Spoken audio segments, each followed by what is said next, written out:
On the night of August 21st, 1955, 11 people were gathered inside a small farmhouse near Kelly, Kentucky. Before sunrise, two families would abandon the house, drive to the Hopkinsville police station, and tell officers they had spent several hours shooting at small, glowing creatures that reportedly approached the doors, climbed onto the roof, and stared through the windows. One of the beings allegedly reached down from the roof and touched a man's hair. Another was shot out of a tree and floated gently toward the ground. The creatures didn't speak, nor did they attempt to enter the house. They didn't appear particularly concerned by bullets either. They just kept coming back. This event would become known as the Kelly-Hopkinsville encounter, the Hopkinsville Goblin Siege, or sometimes the case of the Kelly Green Men. They were not actually described as green. That detail was introduced by newspapers, presumably because the story of silver goblins from a flying saucer wasn't considered newsworthy. Tonight, we're going back to that farmhouse and trying to understand what happened there. The skeptical explanation involves meteors, frightened witnesses, and territorial great horned owls. The paranormal explanations involve extraterrestrials, interdimensional creatures, and a form of intelligence that may have been less interested in invading Earth than in spending one evening tormenting a specific family on a farmhouse in Kentucky. I'll try to give you the skeptical case properly. I think it does deserve to be heard, but I should be honest about my position before we start. I think the people inside that farmhouse saw something. I'm considerably less certain that anyone, including the witnesses, understood exactly what it was. The encounter occurred near Kelly, a small community outside Hopkinsville in Christian County, Kentucky. The farmhouse belonged to the Sutton family. It was modest, isolated, and lacked electricity, running water, and a telephone. Water had to be drawn from a well outside. 8 adults and 3 children were reportedly present that evening. The adults included family matriarch Glennie Langford, her sons Elmer Sutton and J.C. Sutton, their wives Vera and Aileen's brother O.P. Baker, and visitors Billy Ray and June Taylor. The 3 younger children were Lonnie, Charlton, and Mary Langford. Elmer Lucky Sutton and Billy Ray Taylor had worked with carnivals.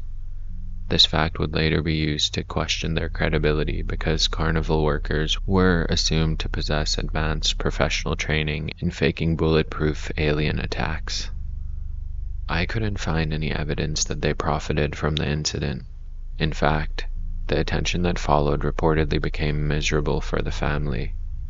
Sightseers trespassed on the property, entered the house, stole items as souvenirs, and treated the family like participants in an attraction they had never agreed to operate. Several family members eventually stopped discussing the case. That doesn't prove their story was true. People can dislike the consequences of a lie, but it does make the explanation of a publicity hoax much less satisfying. If publicity was what they wanted, they reacted to receiving it with a confusing amount of disappointment. Back to the farmhouse.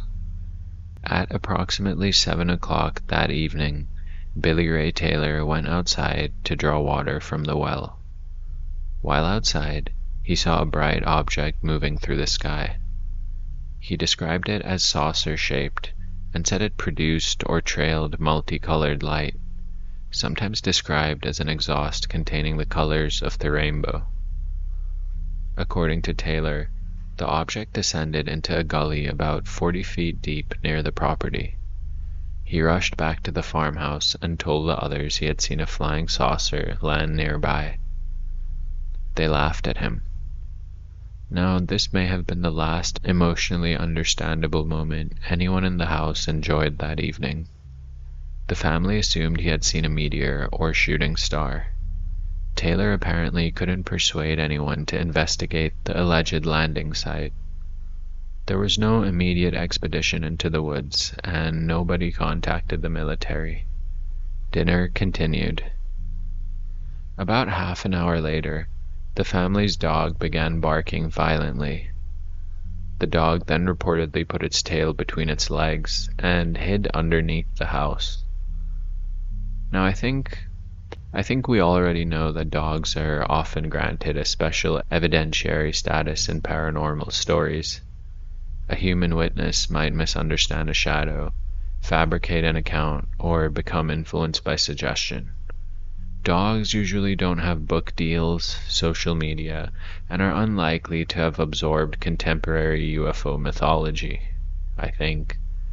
A frightened dog still doesn't prove aliens have landed, because, dogs have been known to react strongly to thunderstorms, squirrels, and even vacuum cleaners.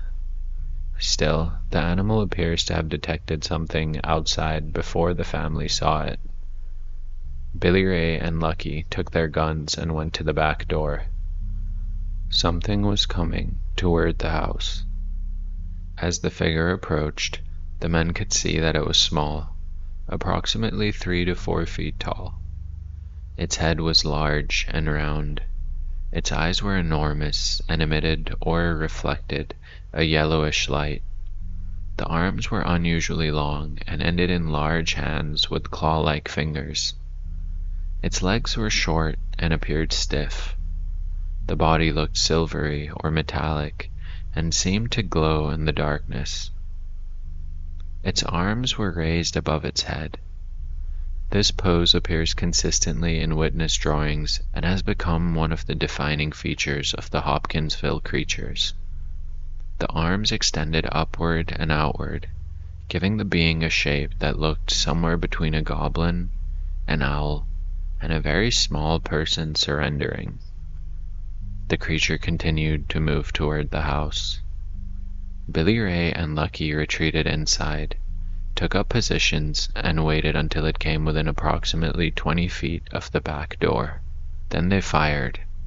Lucky reportedly used a 20-gauge shotgun. Billy Ray had a .22 caliber rifle. The creature flipped backwards. The men believed they had hit it. Instead of remaining on the ground, it scrambled away into the darkness. There was no blood or visible injury or body. The family had just fired 2 guns at a 3-foot glowing being outside their back door. I think this would have been a wonderful time for the evening to conclude, but it did not. A short time later, a creature appeared at one of the windows. Whether this was the same entity or another one is unclear. Later newspapers would report that 12 to 15 creatures surrounded the farmhouse, but the original witnesses generally described seeing 1 or 2 at any given moment. The higher number appears to have grown through media retelling. The being looked through the window. The men fired again, damaging the window and screen. The creature flipped away and disappeared. Believing they had struck it, Billy Ray and Lucky decided to go outside and search for a body. This decision is something we should wonder about. Something with luminous eyes had approached the house. They shot it at close range and it didn't die. Then it came back to the window. I don't know why they thought it was a good idea to follow it into the dark. The modern human being has access to centuries of horror stories, largely because earlier generations repeatedly made decisions like this. Billy Ray stepped through the front doorway. The roof extended above him. The people standing behind him suddenly saw a clawed hand reach down from the roof. One of the creatures was directly above the door. Its fingers touched or brushed Billy Ray's hair. The family screamed and pulled him backward into the house. Lucky ran outside, turned, and fired upward. The shot knocked the creature from the roof. Nearby, another entity was visible in a maple tree. The men fired at that one too, but it didn't fall like an ordinary animal. The witnesses said it floated or glided slowly toward the ground, landed without apparent injury, and ran into the darkness. Another creature then came around the side of the house. Lucky fired his shotgun at close range. The impact reportedly produced a metallic sound compared to striking a bucket. Again, the creature escaped. The family now faced an upsetting practical problem. They had guns, but the guns seemed to have no meaningful effect. The creatures could be knocked over, yet the force that should have torn apart an animal's body just displaced them. They behaved as if they weighed very little, were protected by armor, or were not completely subject to the same physical rules as their witnesses. Then the people retreated into the farmhouse. For the next several hours, the beings continued appearing around the property. They approached windows, moved across the roof, and emerged near the doors. The witnesses claimed they could sometimes hear scratching or movement above them. The creature's motion was peculiar. Their legs appeared rigid. When they ran, much of the movement came from the hips. They leaned forward with their long arms hanging close to the ground. Wait, I think that's how I walk a lot of the time, but I'm not a goblin. I don't think, at least. When struck or frightened, sometimes they floated. Some accounts say their bodies became brighter when shot at or shouted at. This is the point where the case stops resembling a straightforward visit by biological extraterrestrials. If beings traveled across interstellar space, landed in Kentucky, and approached a house, we might expect communication, observation, or some recognizable objective. But I guess people also expect to know those things about other people. Communication, observation, or some kind of recognizable objective, but sometimes things don't give you what you expect. The Hopkinsville entities did none of that. They didn't deliver a warning about nuclear weapons. They didn't request soil samples. They didn't ask to be taken to the local representative of Earth, which was fortunate because I don't think anybody present was prepared for that role. It seems like they weren't even intent on entering. They approached the house, showed their faces, touched the roof, looked through windows, and retreated whenever the witnesses reacted. Then they would return from another direction. The behavior sounds playful, except that the people inside believed they were fighting for their lives. For me, it looks more like harassment. Or maybe a performance? I don't know. At around 11 o'clock, the family saw an opportunity to leave. They packed themselves into 2 vehicles and drove approximately 8 miles to the Hopkinsville police station. They arrived frightened and reportedly told officers, "We need help." They claimed they had been fighting the creatures for nearly 4 hours. The police took them seriously enough to mount a substantial response. Officers from Hopkinsville were joined by state troopers, sheriff's deputies, and apparently military police from nearby Fort Campbell. Estimates differ, but roughly 15 or more law enforcement personnel traveled to the farmhouse. This is so important to notice. The authorities didn't witness the creatures, but they observed people who appeared genuinely terrified, and a house showing evidence of the prolonged gunfight. Police searched the building, yard, and surrounding areas. They found damaged screens and windows along with spent shells. Some accounts mention unusual lights or sounds being noticed during the search, but no creature was captured and no clear physical trace was recovered. There were no bodies, no blood, and no persuasive footprints. Police Chief Russell Greenwell later remained uncertain about the case. In a Kentucky educational television segment, a descendant of Lucky Sutton recalled the chief saying that he didn't know what happened, but that when he interviewed Glennie Langford, the family matriarch, a look of genuine horror would come over her face. He didn't believe that reaction was easy to explain away. The police eventually left, and the family returned to the house. Then, at approximately 3:30 in the morning, the creatures reportedly came back. I think this detail makes the story stronger emotionally, but it complicates the evidence a lot. Once the police departed, the beings reappeared around the farmhouse. The family claimed the activity continued intermittently until dawn. Now let me ask you, why would an intelligent creature return to a place where it had repeatedly been shot at? Perhaps the project required observing human defensive behavior. Maybe the entities understood that the bullets couldn't injure them. It could be that they were animals defending territory, and the family had placed a house within it. Or maybe the entire event worked according to the logic of a haunting. The creatures kept returning because maybe fear was the point. The family left the property soon afterward. By morning, the story was spreading. Reporters, neighbors, and amateur investigators descended on the farmhouse. Cars lined the road, and people wandered through the yard and house, compromising whatever evidence might have actually existed.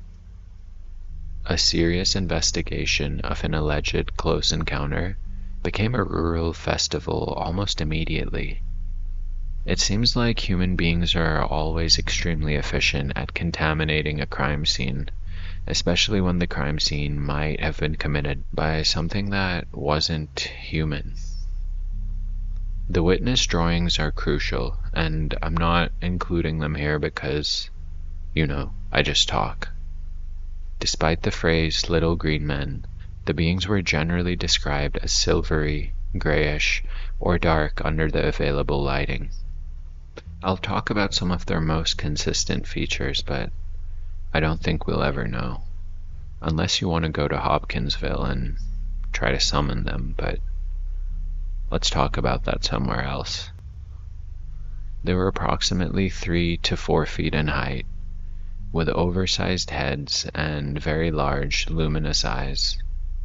They had small or absent-looking mouths, large ears or structures extending from the sides of their heads, and long arms that went below their waists. Their hands were clawed, and they had short and stiff legs. The bodies appeared metallic or luminous, and they seemed to have an ability to glide, float, or descend slowly. Now, from listening to this, you can tell that they didn't match the classic gray alien that would dominate later popular culture. The familiar gray has a smooth oval head, black almond-shaped eyes, narrow shoulders, and delicate limbs. The Hopkinsville beings looked rougher and more animal-like. Their ears, claws, and elevated arms gave them an almost folkloric appearance. They became goblins because Alien probably doesn't fully capture them. And there were also local legends at the time of holler goblins, but yeah, we have so much to talk about. I'm gonna stay focused. This is probably one reason I find the case so interesting. The beings seem to shift between categories.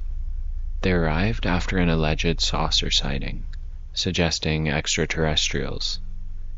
Their behavior resembled naughty fairies or household spirits.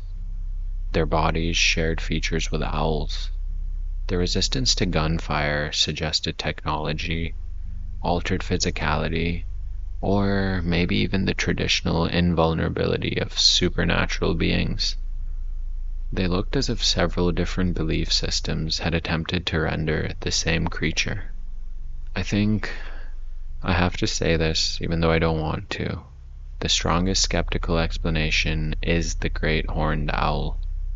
Great horned owls live in Kentucky.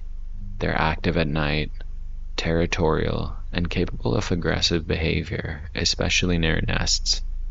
They possess large, reflective eyes, prominent ear tufts, clawed feet, and a roughly upright silhouette.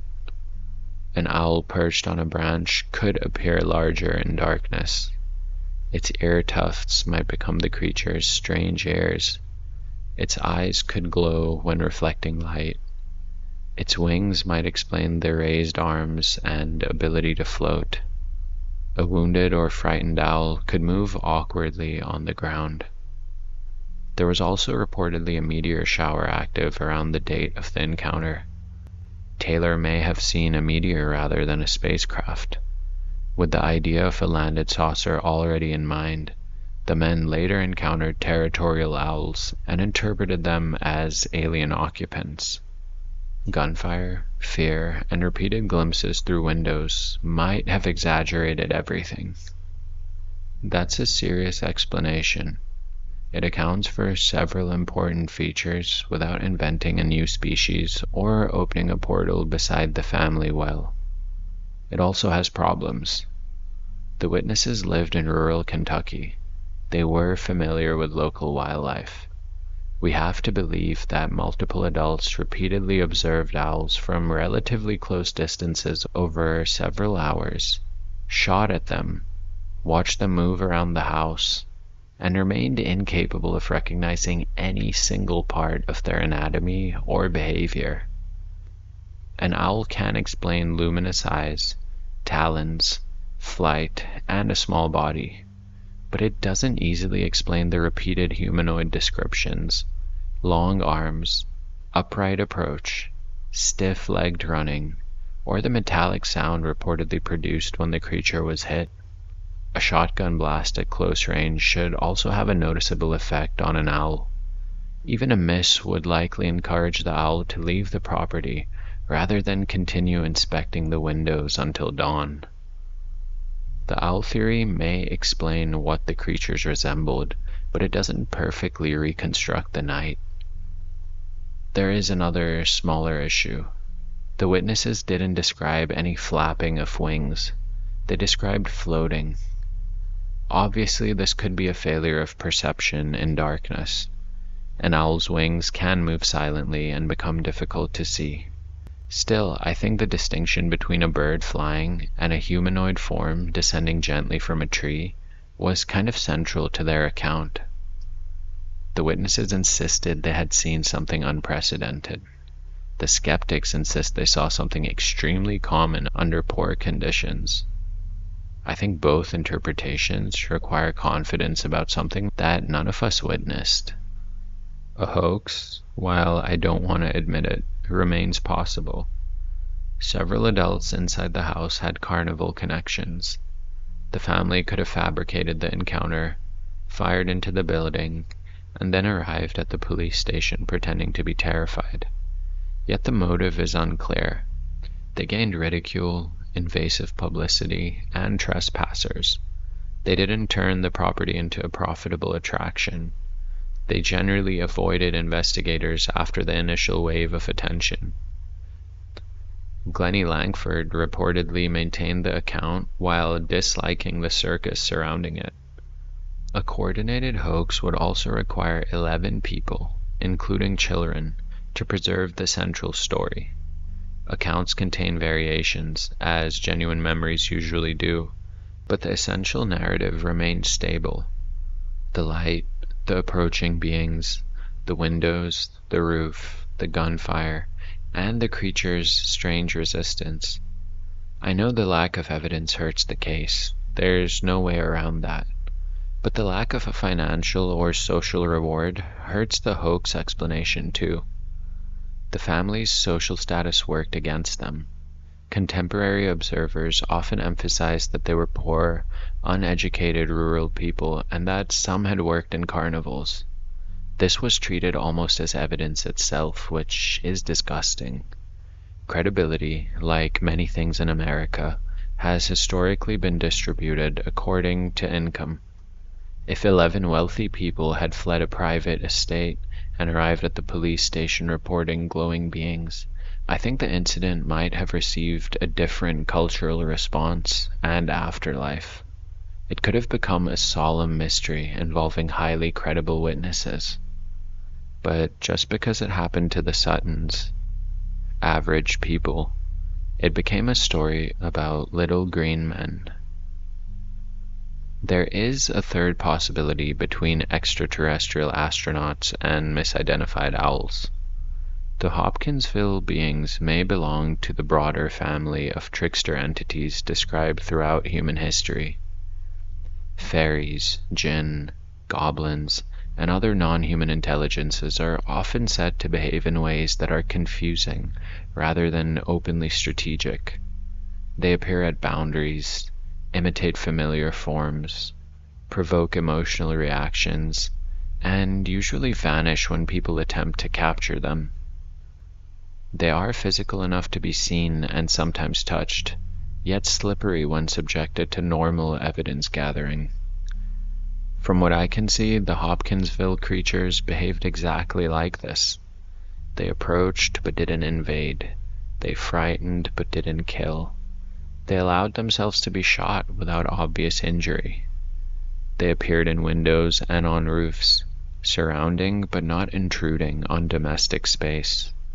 They repeatedly lured the men outside, but left no useful evidence for the authorities. If this was an extraterrestrial operation, it seems to have been pretty inefficient. If it was paranormal theater, though, the performance was excellent. The house became a stage. The windows framed the creatures' faces. The roof concealed them until the precise moment Billy Ray stepped beneath it. Their apparent invulnerability transformed the family's weapons into just noise-making machines. The entities controlled the emotional state of the encounter. Every time the family believed it was over, another face appeared. I think the elevated arms may offer a clue. In an owl, the appearance could come from extended wings. In a biological humanoid, the posture seems pretty impractical. Walking around with both hands raised would affect balance and probably make the creature look perpetually surprised. Some investigators have suggested the arms helped with the gliding or balance. The beings may have used a membrane, field, or low-gravity technology witnesses couldn't perceive. There's also the possibility that the arms were not arms. Humans interpret unfamiliar bodies through familiar anatomy. We tend to look for faces, hands, and legs, even when looking at machinery, shadows, or animals. Structures extending above the creature might have been wings, sensory organs, equipment, or part of a protective suit. The body may have looked metallic because the witnesses were seeing armor. The eyes may have been lenses. The floating could have resulted from propulsion rather than flight. That interpretation moves the case back toward extraterrestrial visitors, perhaps small beings wearing environmental suits. But why approach the house repeatedly? Maybe they were investigating the humans just as the humans were investigating them. The creatures may not have understood guns as lethal weapons.